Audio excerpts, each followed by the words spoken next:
Welcome to Metaversity, your first stop for everything new on the frontier of blockchain and metaverse. This is Chris and Kristen, and let's get into it.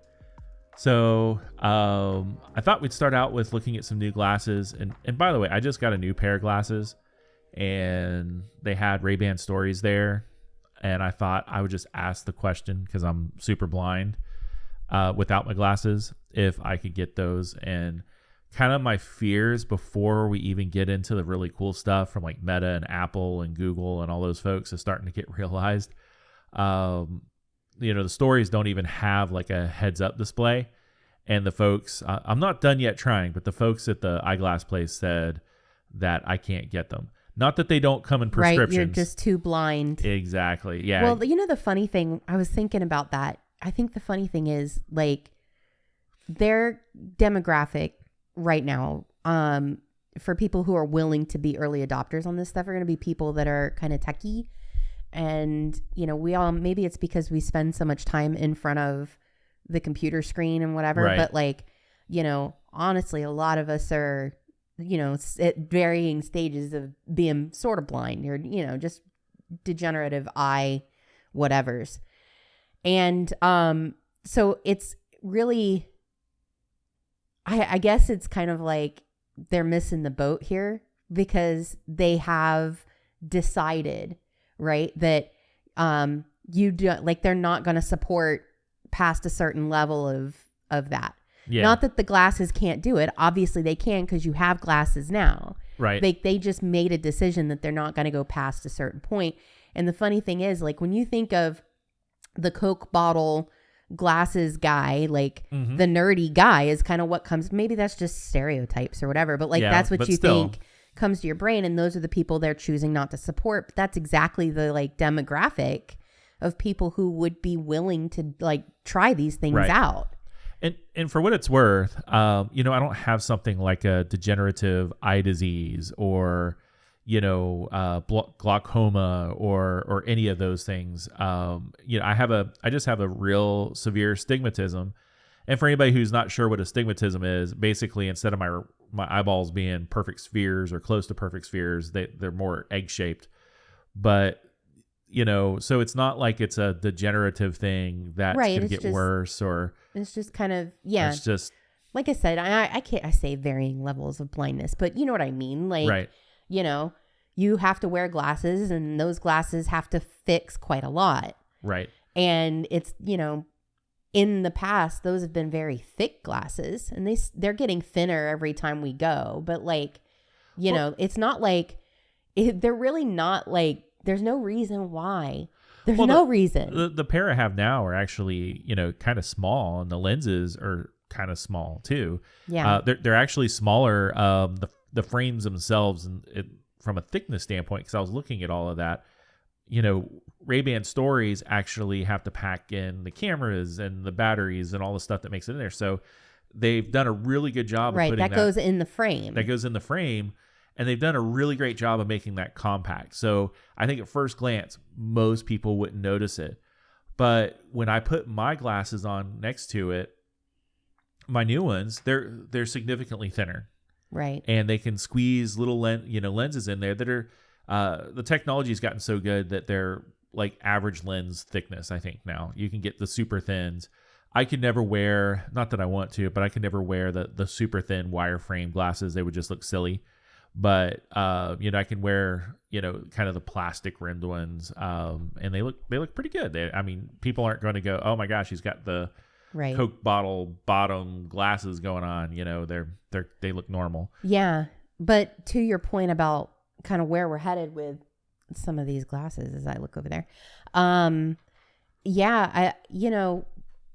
wonder if you're going to see folks like Google Glass and stuff just opt out of anything, right, even remotely thick, and just be like, nope, I'm sorry, we can't do it.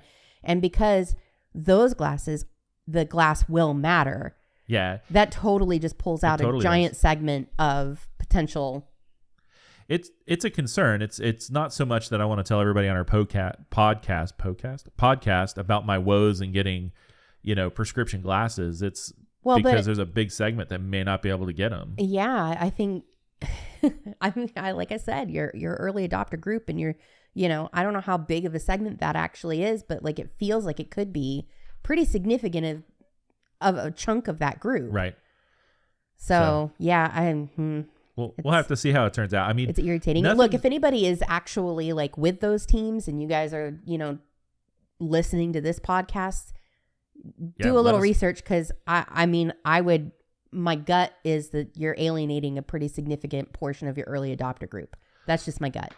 Well, with the first with the glasses that we have up here, this is from a company called Xiaomi Mijia, and they've got a heads-up display, uses micro OLEDs, and I think that's the part that worries me. Is I know those are actually kind of in the lens, because the reality is with the Ray-Ban shows, if I wanted to, there's a lab out there that I can convince to not use the Ray-Ban lenses and to use lenses like mine and put like a progressive thing in there where it, because there's no reason why. Because there's not a legit reason. They just didn't want to not use Ray-Ban lenses. But Google Glass is about to come out. Mm-hmm. Their new ones. Well, I don't know. Are they even glass? I don't know.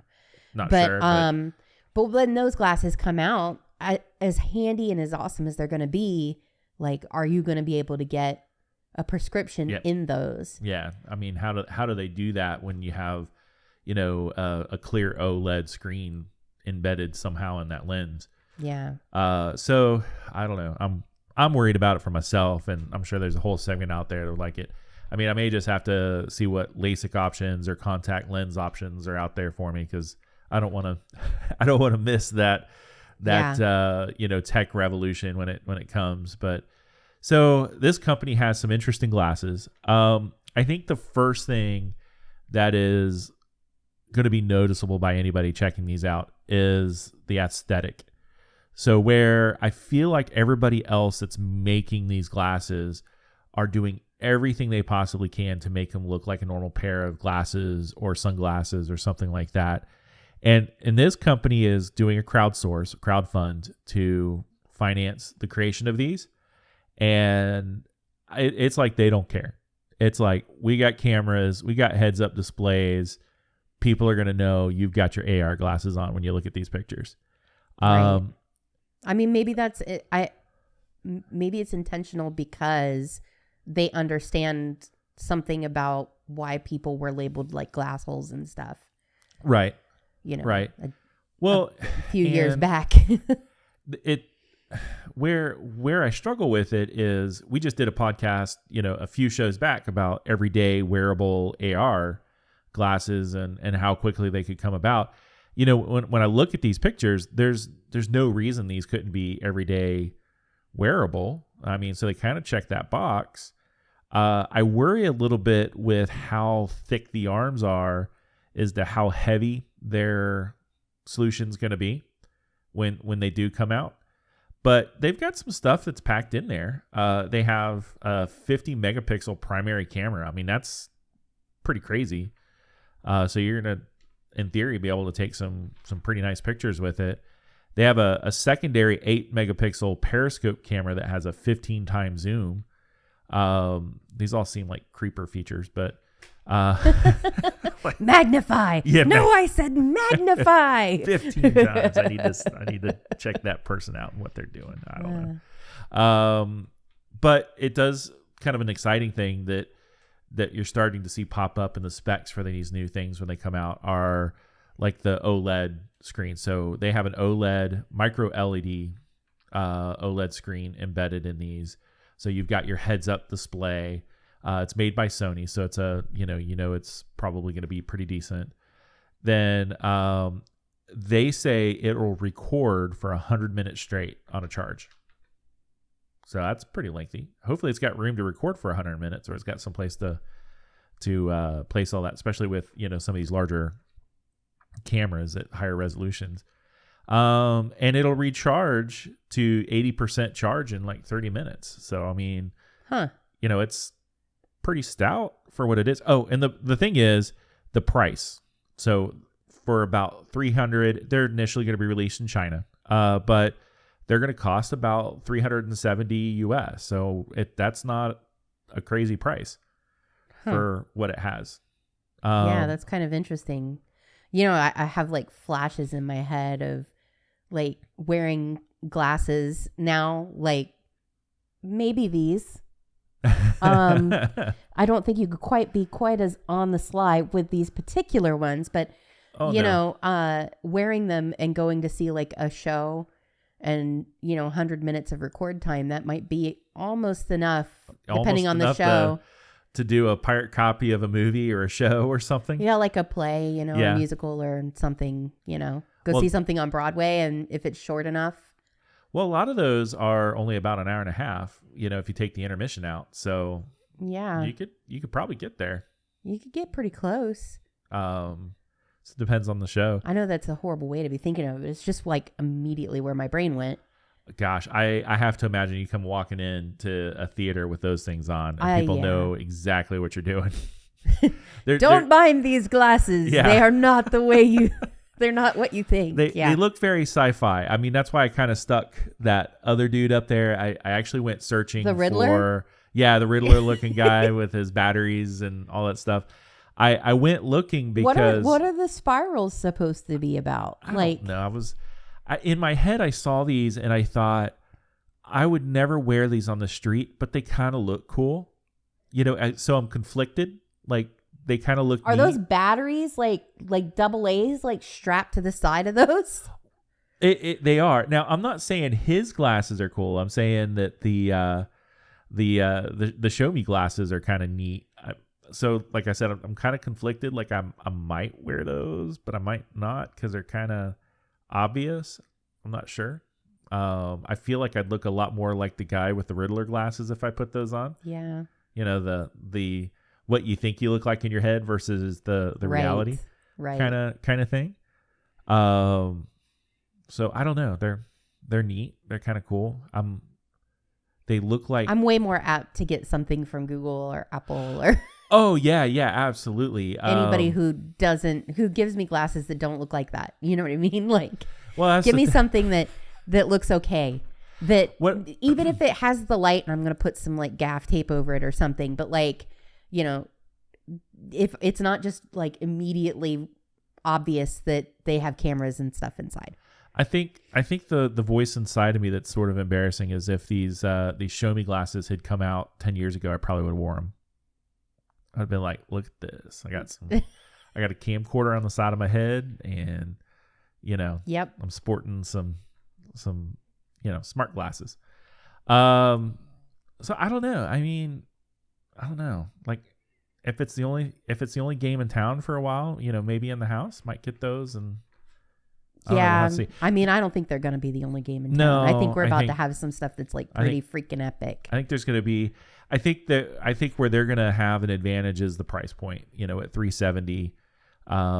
Obviously, for $370, they're not making things small, right? And compact. So, but it puts it in the hands of people who don't have $1,000 or $3,000 to spend on the first gen of these AR things.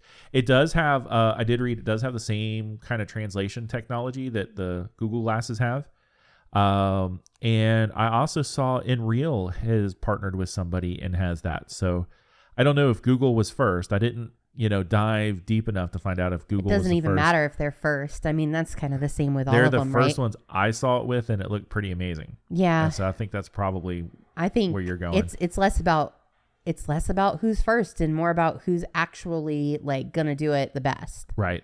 And you don't have to be first in to be the best. No, that's true. But I have a lot of hope for Google in this particular area when it comes to the translation stuff. Well, and when you get some glasses like these that are coming down in price, and the VR glasses that come down in price, it starts to really kind of help out other things.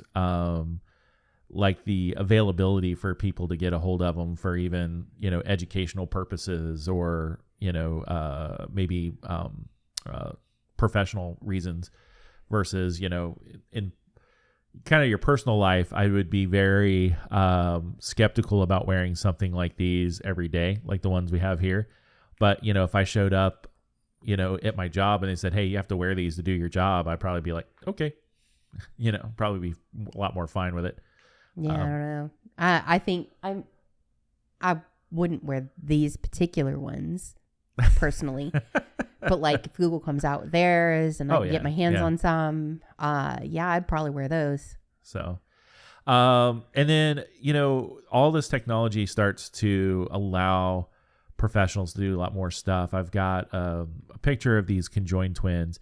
I saw this story this week, both on television and on the web. And I think you're starting to see some of this digital twin kind of technology become more mainstream and people are starting to understand it.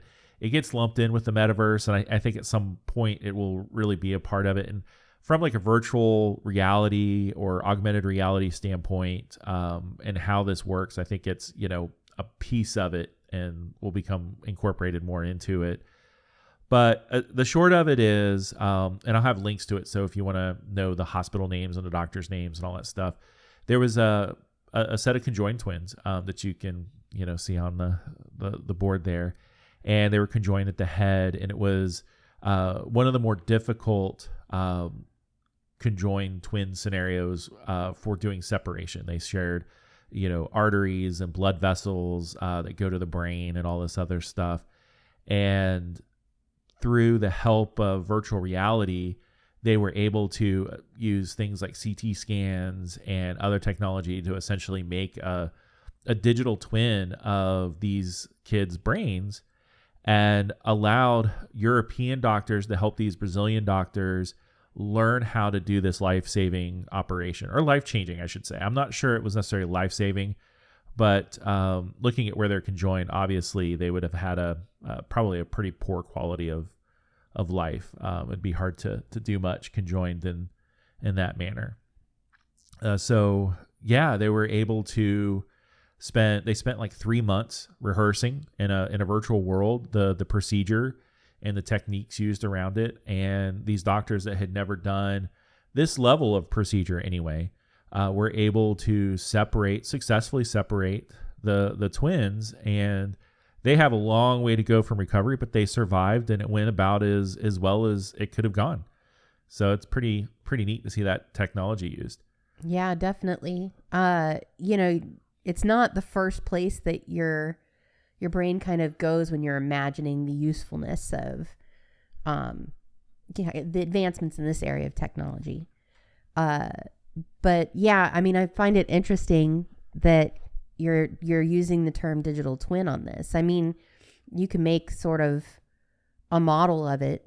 Mm-hmm. So like, why are you using that term digital twin? Because I'm thinking like real-time data about them. Well, and I think they had some of that too. So, when they were doing the procedure, they also had the European doctors as backup. But I don't think that was necessarily in a virtual environment. The digital twin was... Well, they were probably there collaboratively. Yeah. And, to be a part of that, I'm sure, revolutionary procedure and all of that. But, I think I get that they could be feeding in some data in order to make the model, and then they've got to kind of run the test. I don't know. It just feels a little weird to be using the word digital twin. Maybe it was. Sure. And I'm using that terminology. They aren't. They basically said they had a digital model of where, all the components of the brain that would be affected during the surgery would be. So they knew where to find the blood vessels, and they could practice where to make their incisions and where to make the cuts in ways that would cause the least amount of harm and brain harm to these kids. Yeah. And they were able to rehearse it without, if you went in blind, obviously, if you make a mistake, there's huge consequences. And I know in the past when they used to do these types of procedures, parents were often given the difficult task of picking a child sometimes, I mean, who can do that? How do you choose? How do you choose? So, it's neat. I'm not 100% sold that it's exactly what, a digital twin would be in this scenario, but it's definitely a neat technology. It's definitely got a place, the interconnectivity of being able to have doctors from around the world collaborate together on a procedure like this opens up the ability for more people to have access to this kind of medical care. That's very true. It's not a first world. Well, that's a valid point. So like when you're thinking about, I guess, the metaverse and what that means for like a medical industry. Right. Not necessarily exclusive to this story, but like when I'm thinking about like, you know, what is the practical applications of this and how does it help and how does it make our society better and all of that? Right. That level of connectivity, being able to have even just sitting in this virtual room together, even though we are also sitting in a real room together, we don't have to be. No, we don't. can collaborate in a very useful way that was more difficult 10 years ago. Sure. As little as 10 years ago. And so, you know, what we're able to do and what we'll be able to do is just leaps and bounds better than in that such a short time. And so when you like jump another 10 years in the future, having, you know, Force Ghost meetings with people with your AR glasses, like they can be right there. Maybe there's cameras or scans of your space. Your digital twin is also there for them and they can walk around it and, you know, they can see patients with you, or maybe you don't even have to leave your home as a patient. You can actually have doctor's visits and they can see you there, and, you know, you can have stuff in your environment that's scanning you that gives them the information they need. The movie Baymax, when he comes in, he's like, doing a scan. Yeah, maybe. Yeah. But I think, you know, trying to see that vision of the future and kind of where this technology is headed and what it means for, you know, the medical practice. It's pretty cool when you think about that future. If you think about the old school way that this would have gone down. So let's assume that the parents of these children in Brazil had the money, which they may have or may not have. I don't know. Had the money to fly him to Europe to get the procedure. They would have done that. They would have had all the expense of the immense amount of recovery time for these kids to stay in Europe, because I'm sure they couldn't have just had the surgery and fly back. Right. So they would probably be there for months, maybe even years for recovery. And then the European doctors that know how to do this procedure, that knowledge hasn't been spread. So they did the procedure, but the knowledge of that procedure is still belongs to them. It's not been shared with anybody else. In this scenario now, these kids were able to have the procedure. I'm sure the expense of it is much less. And these doctors down in Brazil now have an experience that allows them to potentially do similar procedures in the future. And they've been able to expand their knowledge. And, you know, the doctors in Europe, because I'm sure the doctors in Europe have plenty of patients. They don't need, you know, extra patients from Brazil. So there's no reason for them to hold on to that knowledge. And you really don't want to see people try to do that anyway. It's good to spread that type of thing. And now you have these doctors in Brazil that can do the same thing, or, you know, in similar procedures, I'm sure. Yeah. Yeah, it's cool. So, and then kind of the last one, I think, I thought it was interesting earlier in the week.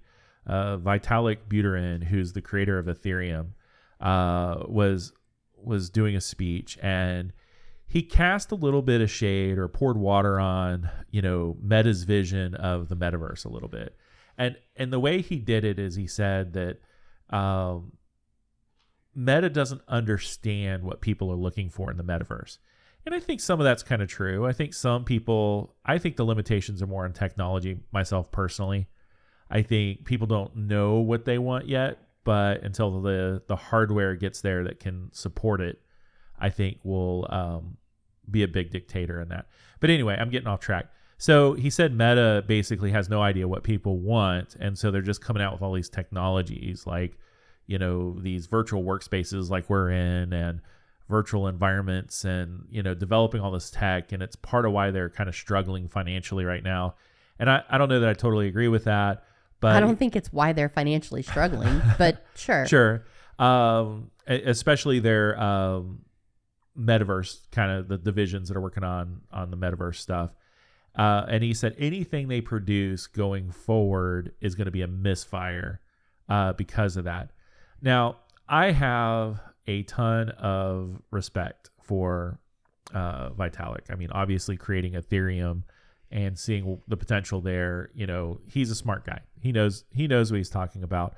I think it comes down to like the core beliefs that somebody has that makes something like Ethereum. Right. Yeah. Like people that are making blockchain anything, right?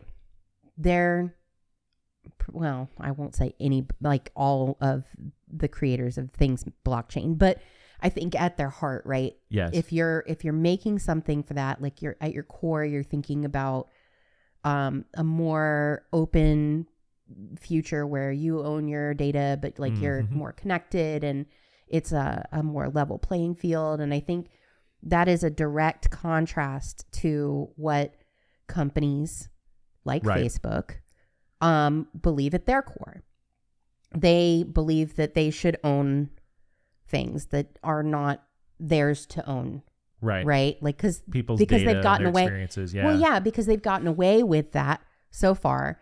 And I believe that, and I'm open to being wrong. Like we can have that discussion, but like, or, if you're listening to the podcast, feel free to leave comments in the, wherever you get your pods. But, my belief is that like you're seeing Meta struggle financially because they were gathering a lot of data that they're not allowed to get anymore because people have opted out of it. So the second that Apple said, I'm going to give all of my iPhone users the ability to say no tracking, around my phone and, outside of the app, like that's not, I choose not to allow that. Yep. So it's made a big impact on them. And that ultimately, I mean, we've had this, I know you think the same, generally speaking, as I do on this one, but it's like, that's the detrimental part. And that all comes down to kind of that core difference in who owns what, who can own what, who should own what.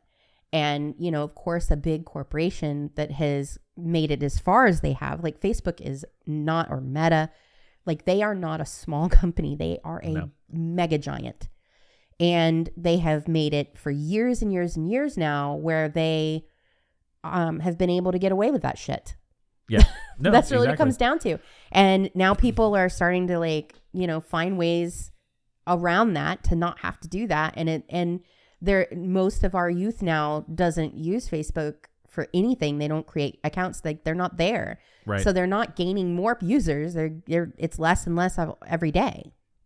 And you have like this, like I said, it's like a core belief problem. And I don't see any time soon that changes for Facebook because they haven't figured out how to exist in a world where they don't own it. Right. And the funny part is, I think they'll get there. I think what will happen. Well, they may start to make that shift, but they're not going to make it fast enough. That's my projection. Oh, you're right. They're not going to want to make it because it means giving up some of their control. And I think you'll see a lot of that same problem with, Apple and maybe even Google, because a large part of how they've built their business has been controlling the environment people are in.